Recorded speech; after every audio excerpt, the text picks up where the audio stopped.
Hello aspirants, welcome to Daily News Analysis. Today the date is 17th September and today is Sunday, so we will discuss the Hindu, okay, not Indian Express.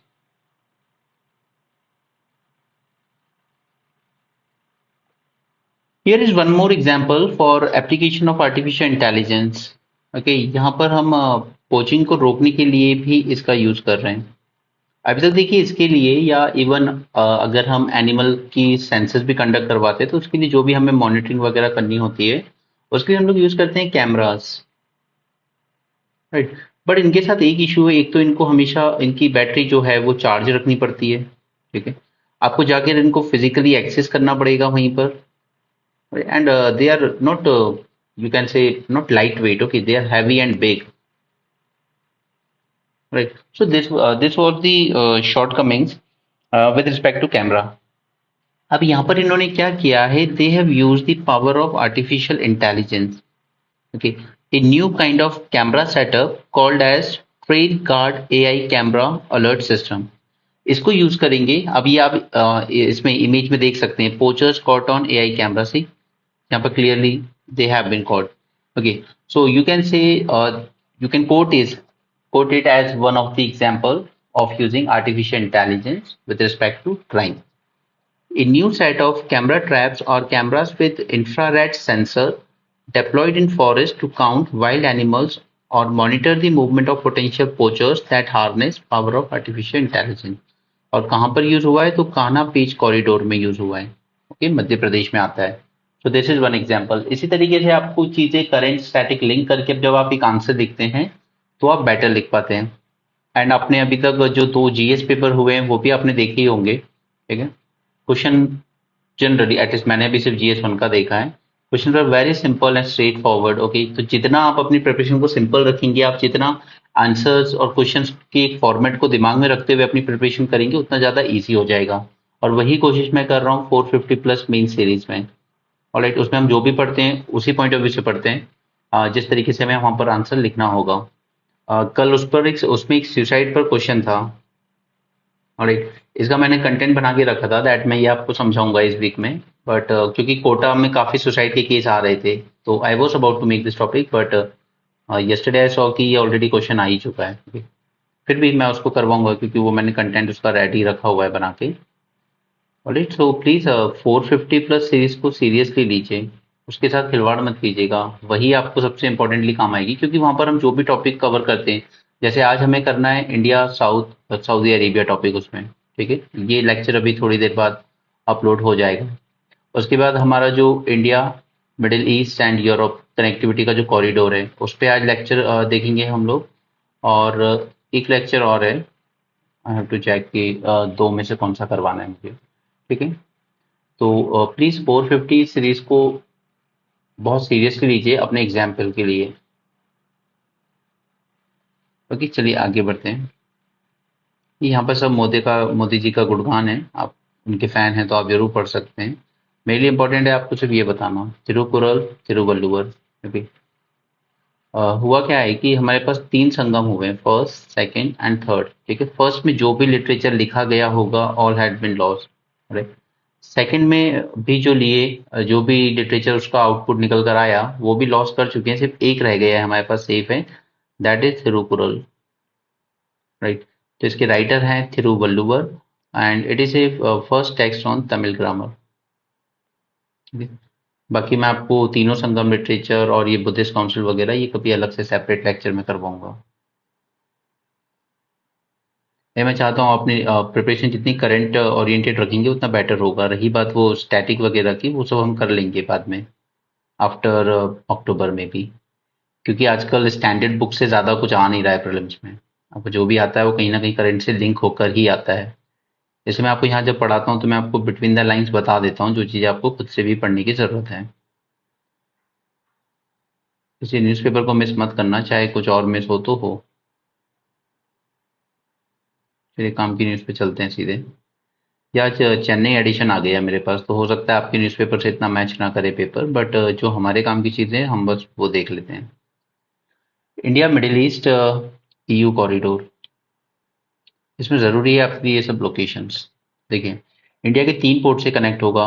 एक Jawaharlal Nehru terminal जो कि नवी मुंबई में आता है, दूसरा Kandla and third Mundra. And now remember this Mundra port is operated by private company that is Adani group. Alright, इसके बाद हम जाते हैं यूएई की तरफ। तो वहां पर एक पोर्ट है फुजाइरा। ऑलराइट, देन इसके बाद ये पोर्ट आप देख सकते हैं दम्मम एंड रास अल खेर, ये दोनों सऊदी अरेबिया में। देन कम्स हाइफा पोर्ट, यह है आपका इजराइल में। And again this is also operated by same company Adani group. Right, now एक तो सबसे इंपॉर्टेंट प्रीलिम्स से हो जाता है ये लोकेशन जानना, कौन सा पोर्ट कहाँ पर है। ठीक है, फर्स्ट थिंग। एंड यहाँ पर एक और पोर्ट का नाम है that is Piraeus in Greece. And incidentally this is operated by Chinese company, Chinese state owned company, private company नहीं है, चाइना की स्टेट ओन्ड कंपनी है ग्रीस में। ठीक है, अब जरा एक बात ध्यान से देखिए, अगर आपसे ये पूछा जाए ये किन किन कंट्री से पास होगा, तो डोंट फॉरगेट दिस जॉर्डन, यहाँ से भी पास होगा, फिर इसराइल में, फिर मेडिटेरियन सी में जाएगा, फिर वहां से ग्रीस और इटली से अलग अलग जाएगा। ऑलराइट, तो ये जो आप ब्लू लाइन देख रहे हैं यहाँ से दिस वन, और ये यहाँ से, ये आपकी सी लेन होंगी। अब ये सी लेन जाकर या तो यूएई में भी रुक सकती है फुजाइरा पोर्ट पर, या और आगे जाके डायरेक्टली डायरेक्टली सऊदी अरेबिया के पोर्ट रास अल खेत या दम्मम पे भी जा सकती है। मतलब कहीं ना कहीं मल्टीपल ब्रांचेस रखी गई हैं, नॉट स्विस कैनाल की तरह कि यहाँ से सॉरी कि यहाँ से पास होना है। अब एक शिप थी जो फंस गई थी उसमें 2 दिन के लिए, तो पूरा ट्रैफिक रुक गया था, अरे काफी लॉस हुआ था कंपनीज को।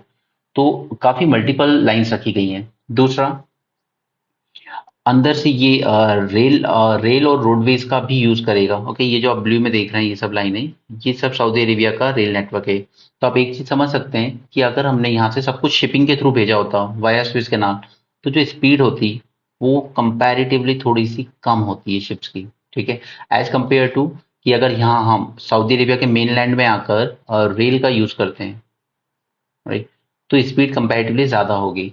तो इसका एक सबसे बड़ा बेनिफिट होगा कि इंडिया से यूरोप तक पहुंचने वाला सामान थोड़ा स्पीडीली पहुंच पाएगा। ठीक है, कम कम टाइम में, ऑलमोस्ट 40% लेस टाइम लगेगा अब इसमें। ठीक है, सेकेंड, ये जो एक चोक पॉइंट मानते हैं हम स्विस कैनाल को, ये इसको काउंटरमैंड करेगा। ठीक है, तो आप कह सकते हो कि एक ऑल्टरनेटिव रूट देगा ये हमें। राइट, थर्ड, अब यहाँ कहीं देखिए, ये तो रहा पाकिस्तान, तो इधर कहीं आ जाता है इसका ग्वादर पोर्ट, और इसके पास में ही है चाबहार पोर्ट, ईरान का। तो यहाँ से ईरान से ऊपर जाते हुए एक कॉरिडोर बनाया गया था, international north south transport corridor. ठीक है, जो कि ईरान पे इतने सारे सैंक्शन लगने की वजह से ठीक से मटेरियलाइज हो नहीं पाया, तो उसमें काफ़ी सारे इश्यूज थे। तो हमें एक ऑल्टरनेट रूट तो चाहिए ही था, तो ये एक बहुत अच्छी अपॉर्चुनिटी लेकर आया है इंडिया के लिए यूरोप से कनेक्ट होने के लिए। नो, सेकंड थिंग इज कि इसको प्रोजेक्ट किया जा रहा है कि we are using it as a counter to belt and road initiative of China. But now look carefully.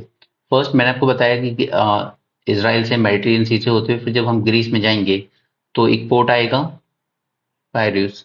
ठीक है, ग्रीस में it is already operated by Chinese company, Chinese state owned company, that is more important कि कोई Chinese private company, state owned यानी Chinese government के control में है जो कंपनी। ठीक है, हाइफा एंड हमारा मुद्रा that is controlled by private company that is Adani group.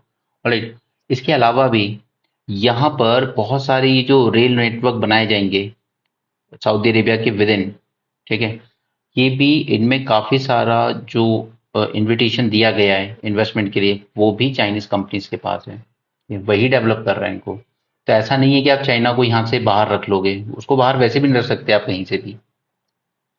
Remember this, Freeport in Greece is controlled by China Ocean Shipping, which is a company that is Chinese state owned. Next, even जो other projects भी हैं तो उनके लिए भी qualify किया है Chinese company ने for phase 1 phase 2 of Etihad rail in Saudi Arabia. Okay, तो स्विस कैनाल का एक ऑल्टरनेटिव मिलेगा हमें, एंड इजिप्ट को इससे काफी रेवेन्यू लॉस होगा। राइट, तो इस पर मैं आपको एक प्रॉपर मेंस से पूरे लेक्चर बना के दूंगा, ताकि अगर मेंस में आपको प्रॉपर 10 या 15 मार्कर आता है तो आपके पास पूरा कंटेंट होगा, सफिशिएंट होगा। और मैं इनको लेट इसलिए बनाता हूँ ताकि न्यूज़पेपर में बार बार आता रहे एंड आपके पास ऑलरेडी अपने खुद के सफिशिएंट पॉइंट्स हो, ताकि जब हम मेंस लेक्चर में इसको डिस्कस करें, हम क्या करते हैं यार, हम एकदम प्रॉपर लेक्चर हैंड रिटन बनाते हैं। ओके, वो इसलिए ताकि आप साथ साथ खुद भी ब्रेनस्टॉर्मिंग कर पाएं कि ये टॉपिक में मैं ये पॉइंट डालूंगा क्योंकि मैंने न्यूज़पेपर से ओवर द वीक ये पॉइंट्स पढ़े हुए हैं। ऑलराइट, अगर मैं आपको सिर्फ एक लेक्चर बना के दे दूंगा बिना आपको ये न्यूज़पेपर में ये सब चीजें पढ़े हुए, तो वो तो यार एक वन वे टीचिंग हो जाएगी, उससे आप इंप्रूव नहीं कर पाओगे। ऐसे तो हजारों लेक्चर पढ़े हैं यूट्यूब पर, बट उससे आप इंप्रूव नहीं कर पाओगे वन वे कम्युनिकेशन में। ओके, रही बात चीता की, तो 8 चीता हम लोग लेकर आए थे पहले नमीबिया से। राइट, उसके बाद हम लोग 12 और लेकर आए थे फ्रॉम साउथ अफ्रीका, तो टोटल हमारे पास 20 थे। राइट, तो इन 20 में से आउट ऑफ दीज 20, 6 की तो डेथ हो गई। राइट, इसके अलावा चार चार चीता यहीं पर बॉर्न हुए थे। Okay, 4 कब्स were born, out of which 3 died.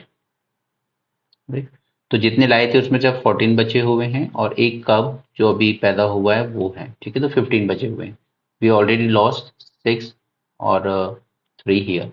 Right, तो इसका लॉस का रीजन माना जा रहा था ये जो कॉलर लगी हुई है इनकी। ठीक है, बट अब ये कहते हैं ये लोग, इनकी एक्सपर्ट कमेटी जो भी, वो कह रही है नहीं नहीं कॉलर से कुछ नहीं हुआ है, वरना जनरली माना जाता है कि इससे इन्फेक्शन हो रहा है इनको। बट इन लोगों ने फॉर टाइम बीइंग कमेटी ने कह दिया नहीं, कॉलर तो रहेंगी इन पे अभी भी, ऐसा कुछ नहीं है कि कॉलर की वजह से डेथ हुई है। Next, now this current government which is called itself as NDA, no data available government. But whenever you ask data to this government, they don't have anything. Right? Covid में कितने doctors की death हुई, हमारे पास data नहीं है। Covid में कितनों की ऑक्सीजन ना मिलने से डेथ हुई, we don't have any data.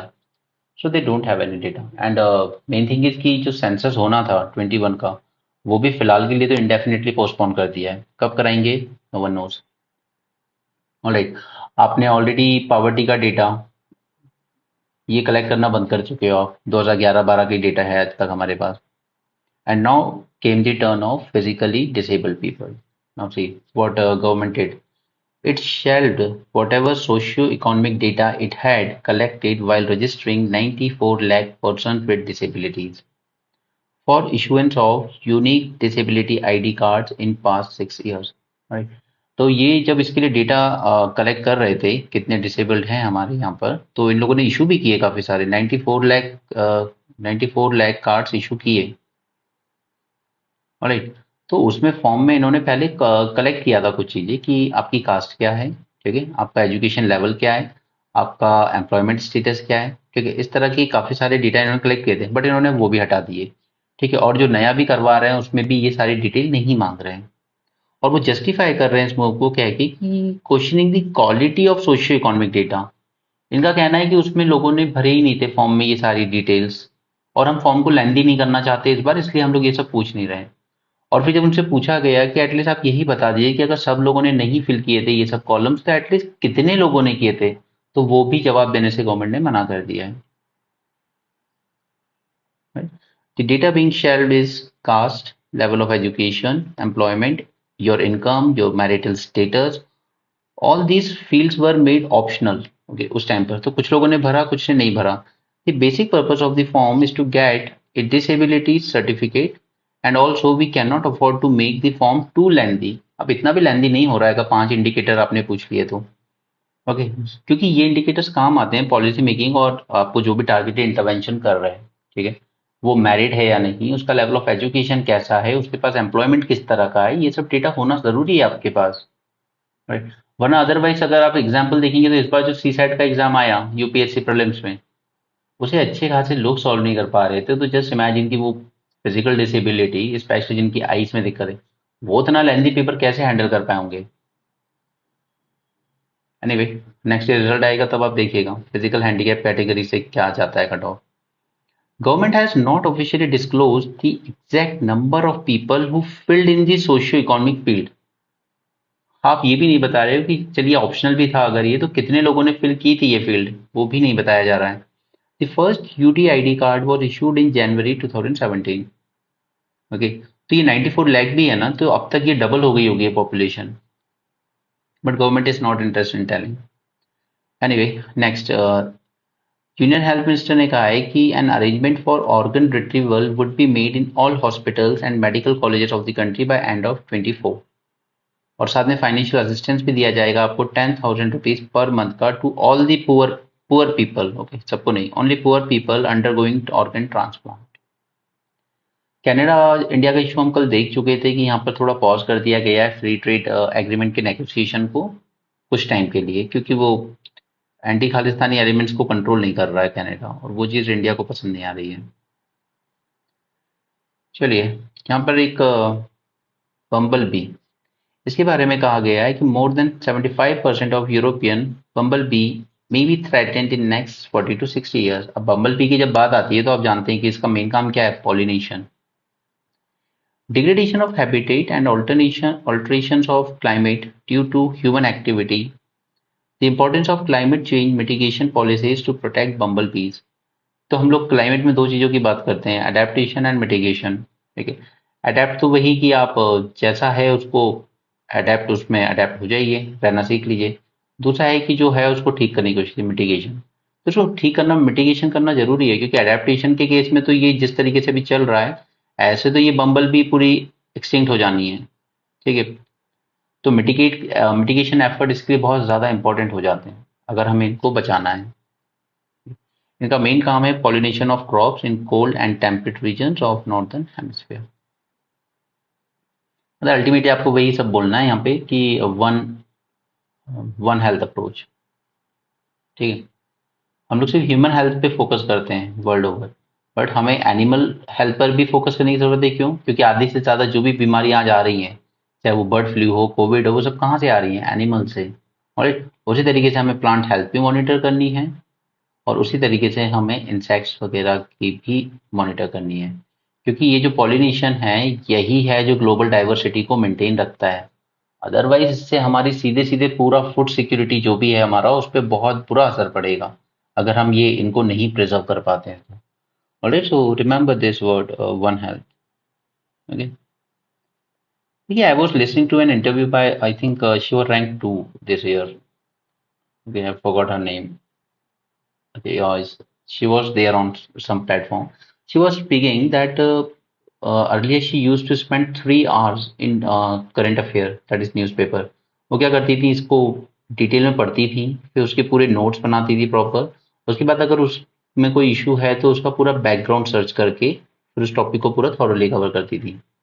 Then after doing this for 2-3 months, she said that she realized that this is too much. She is wasting her time. Then after that, उन्होंने वही किया जो हम आपसे शुरू से कह रहे हैं, सिर्फ न्यूज़पेपर को इस हिसाब से पढ़िए कि कितनी इन्फॉर्मेशन आप याद रख सकते हैं, और वो इन्फॉर्मेशन आप मेंस के आंसर में यूज कर पाएंगे या नहीं कर पाएंगे। सिर्फ इस पे फोकस किया फिर उन्होंने अपनी प्रिपरेशन में, and I think she got rank 2 or 3 something. मैं उसका उनका नाम मुझे याद नहीं आ रहा। ओके, सो वही करना है आपको। आप न्यूज़पेपर में इतना हद से ज़्यादा टाइम स्पेंड मत कीजिए। और रही बात इनके बैकग्राउंड को सर्च करने की, तो वो सब करके मैं आपको 450 प्लस सीरीज में ऑलरेडी दे रहा हूँ। तो जो चीज़ आपको खुद ऐसी ही मिल सकती है डायरेक्ट, उसमें आप खुद अपना टाइम क्यों इन्वेस्ट कर रहे हैं? आपको जो करना है वो है revision multiple times. Alright, as said by Pradeep Singh and Anu Kumari madam that they have revised their Laxmikanth 20-25 times. तब जाकर वो अंडरस्टैंडिंग बनती है कि आप क्वेश्चन की एग्जैक्ट डिमांड को एड्रेस कर पाते हो। But if you are randomly reading newspaper for 3 hours a day, you are just wasting your time. Don't do that.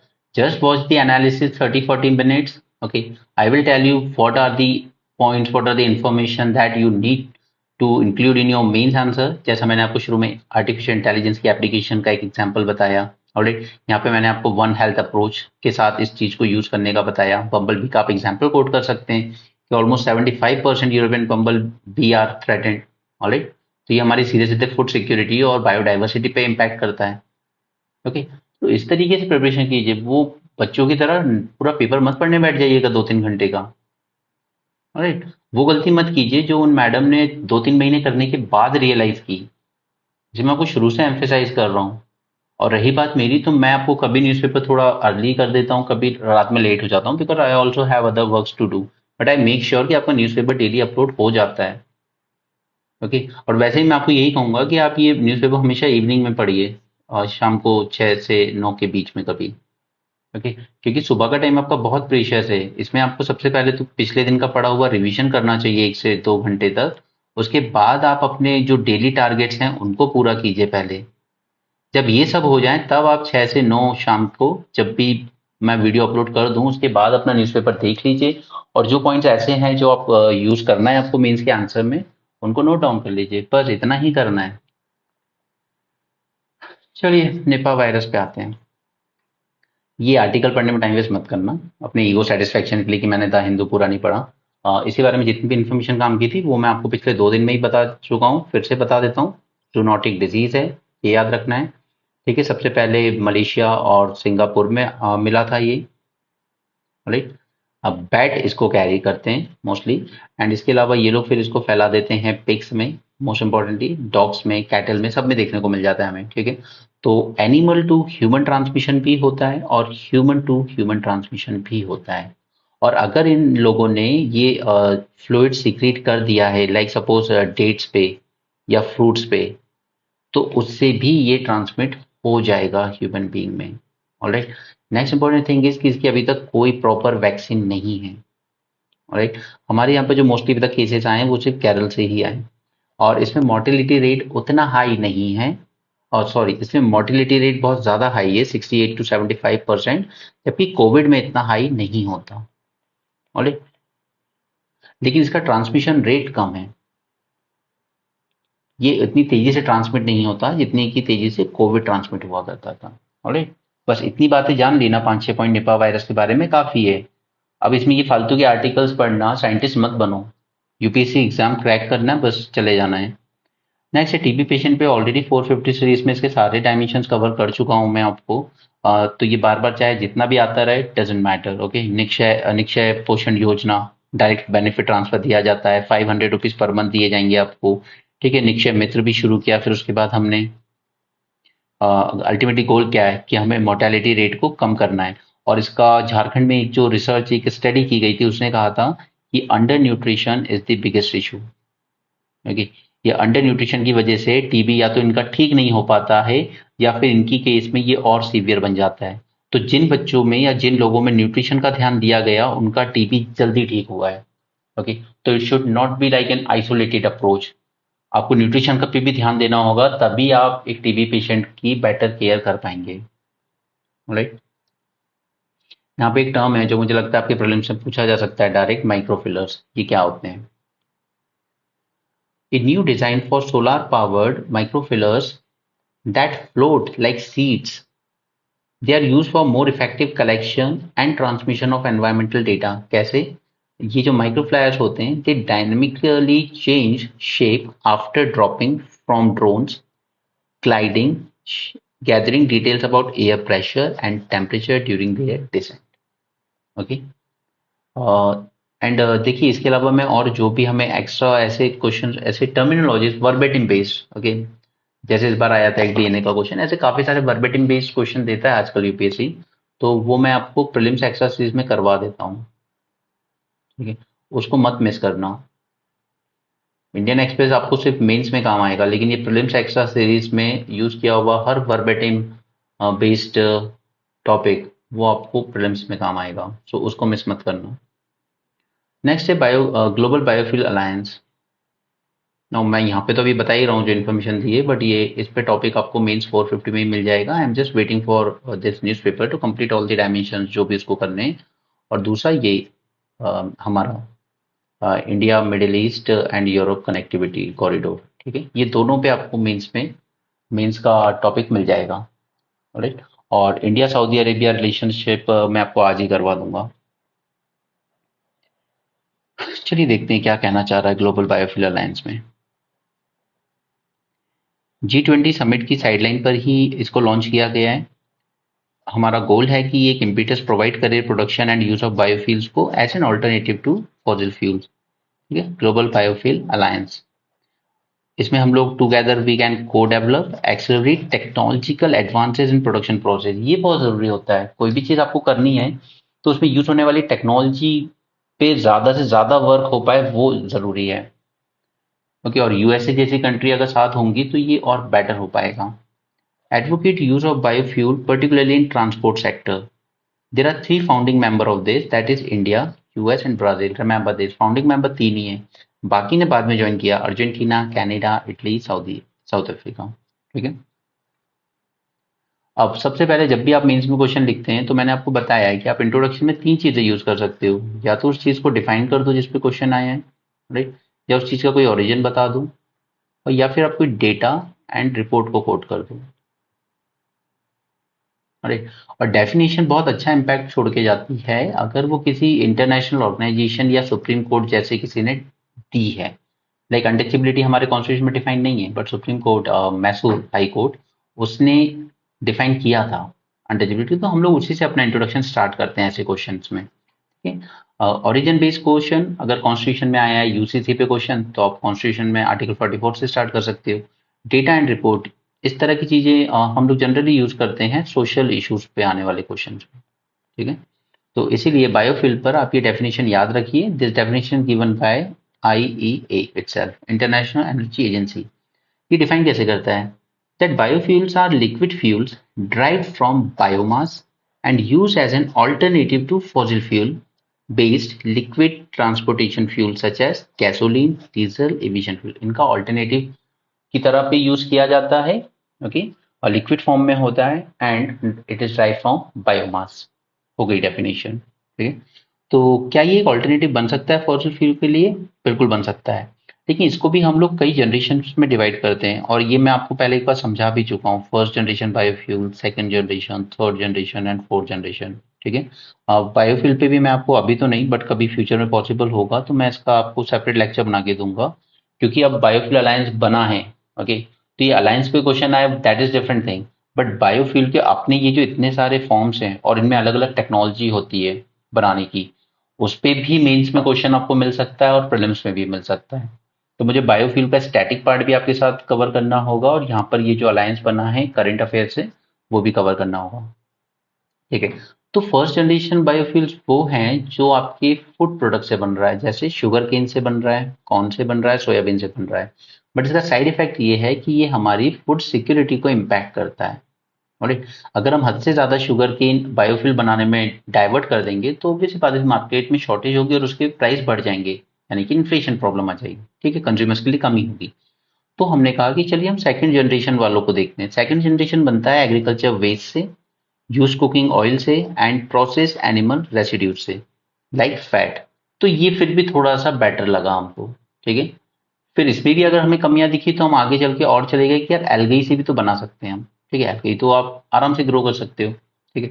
और फिर इसमें भी कमियां दिखी तो हमने कहा यार जीएम क्रॉप, हम जीएम क्रॉप से भी तो बना सकते हैं ना। ठीक है, जीएम तो वैसे ही हमारी प्रोडक्टिविटी बढ़ा देता है क्रॉप की, और हम लोग उसको अभी तक अलाउ क्यों नहीं कर रहे हैं? क्योंकि हम ये मानते हैं कि ये जीएम क्रॉप्स हेल्थ के लिए ठीक नहीं है। अगर हेल्थ के लिए ठीक नहीं है तो चलिए उस टेक्नोलॉजी को हम इसमें यूज करते हैं बायोफ्यूल में। ठीक है, जीएम जीएम क्रॉप से बनाएंगे। ये है फोर्थ जनरेशन।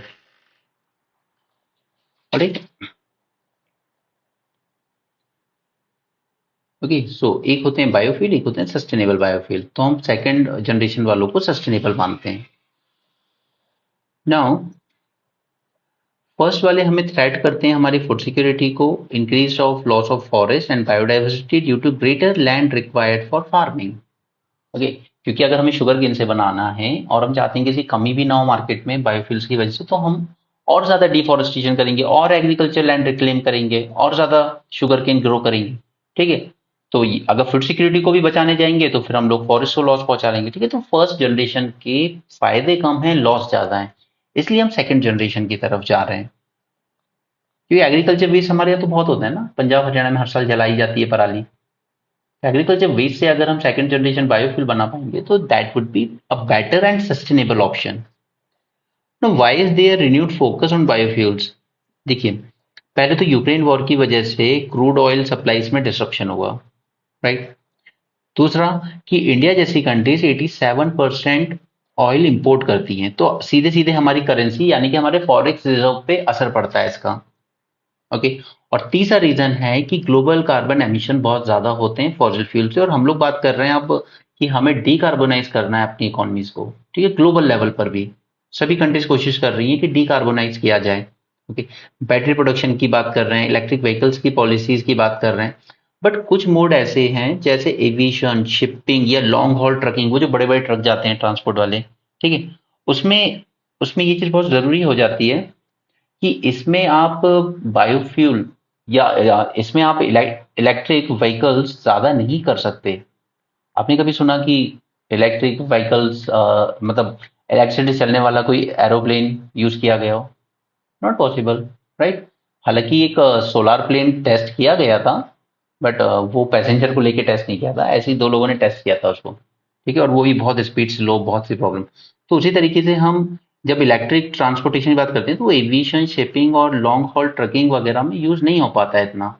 ओके। तो यहाँ पर हमारे लिए ऑप्शन बचता है बायोफ्यूल, स्पेशली सेकंड जनरेशन वाले। Okay, second generation ethanol could be a valuable substitute. Do biofuel aid energy transition? तो most biofuel today are blended with petrol and diesel, जैसे इंडिया ने भी 10% ब्लेंडिंग की है और हमने अचीव कर भी ली है। अब हम इसको डबल करना चाहते हैं, ठीक है, हमारा गोल है कि हम 20% तक की ब्लेंडिंग कर सकें बाय 2030।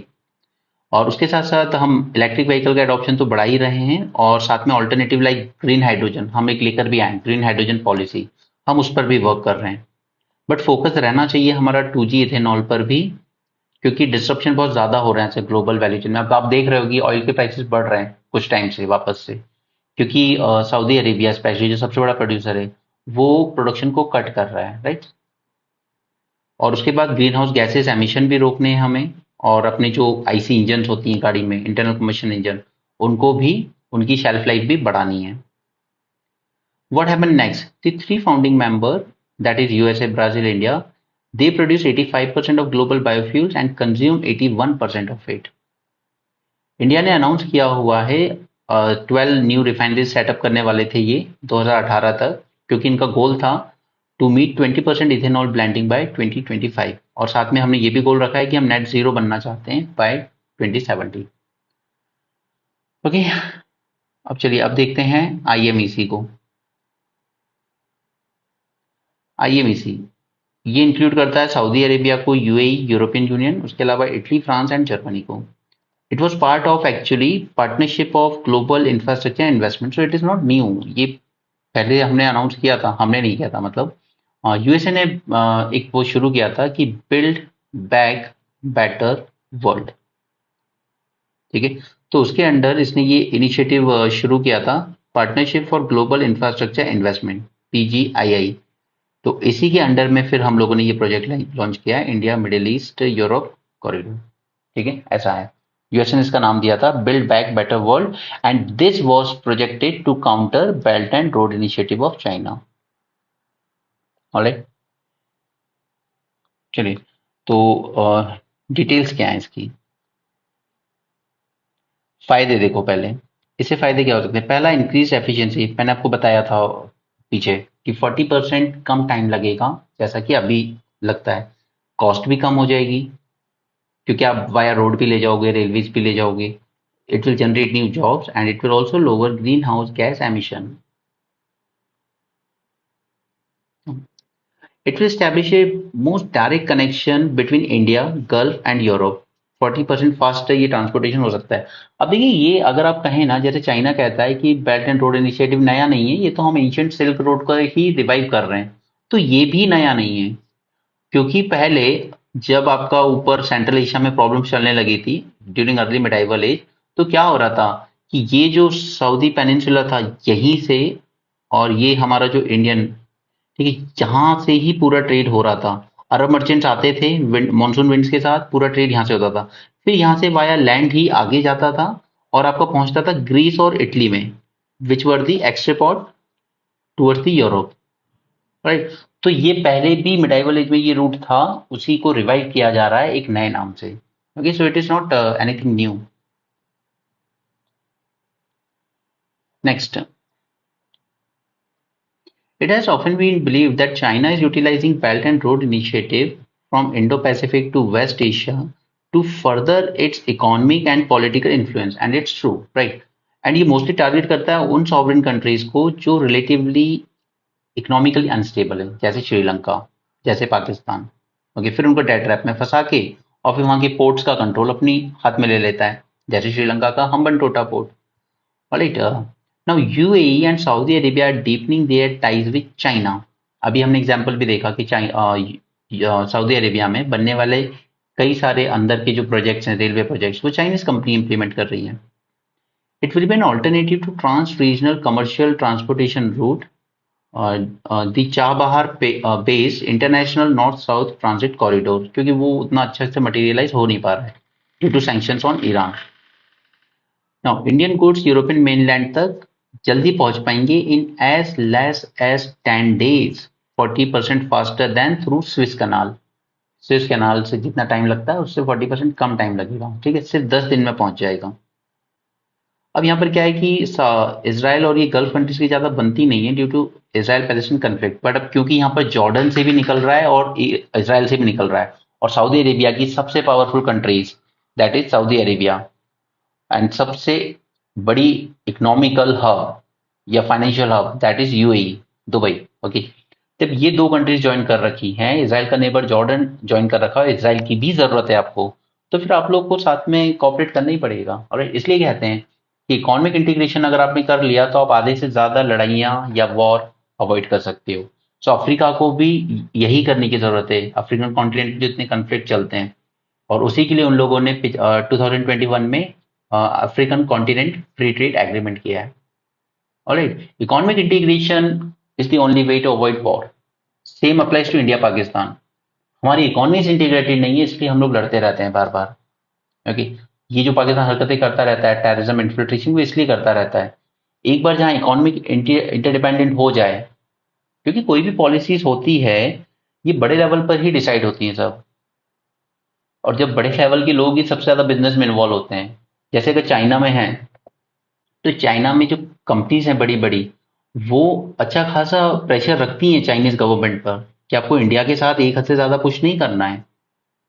और सेम गोस हमारे यहाँ देख लीजिए, अडानी एंड अंबानी ग्रुप, अगर किसी कंट्री में उनके बिजनेस इंटरेस्ट टाइड अप होंगे तो they will restrain the government, no business harm होंगे हमारे। राइट, जैसे रिलायंस ने बांग्लादेश में इन्वेस्ट किया हुआ है, अडानी ग्रुप ने श्रीलंका में इन्वेस्ट किया हुआ है, ठीक है, तो एक हद से ज्यादा आगे नहीं जाती है। इसलिए economic integration is the only solution to avoid political conflict. So वैसे ही कुछ अब इसराइल और गल्फ कंट्रीज के बीच में हमें देखने को मिलेगा। Right.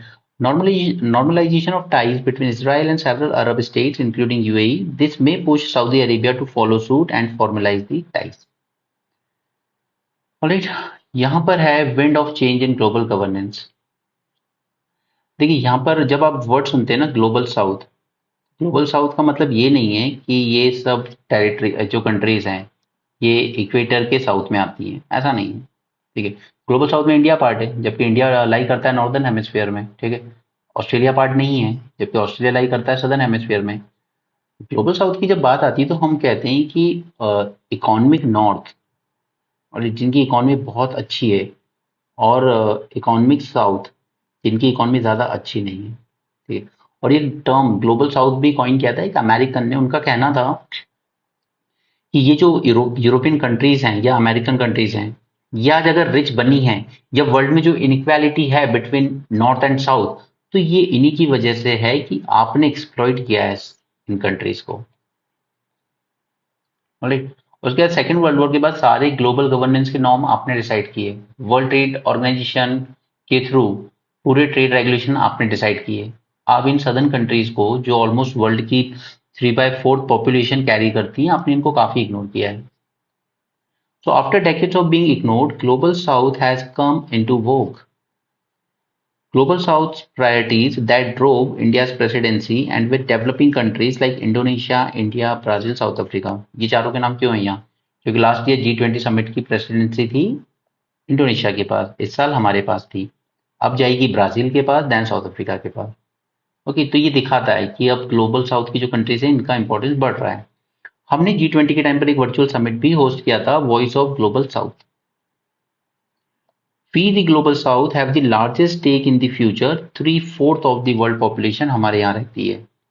Okay, 8 decades of old model of global governance slowly changing and we should try to shape the emerging order. अब ये ऐसे वर्ड्स हैं जो आपके आंसर में एटलीस्ट कंक्लूजन में तो जरूर लिखने चाहिए कि 8 decades तक आपने ग्लोबल गवर्नेंस के मॉडल को शेप किया, आपने इकोनॉमिक कंडीशंस इंप्लीमेंट की world over, but now it's time for global south to shape the emerging order. जो न्यू वर्ल्ड ऑर्डर होगा वो ग्लोबल साउथ को शेप करना चाहिए।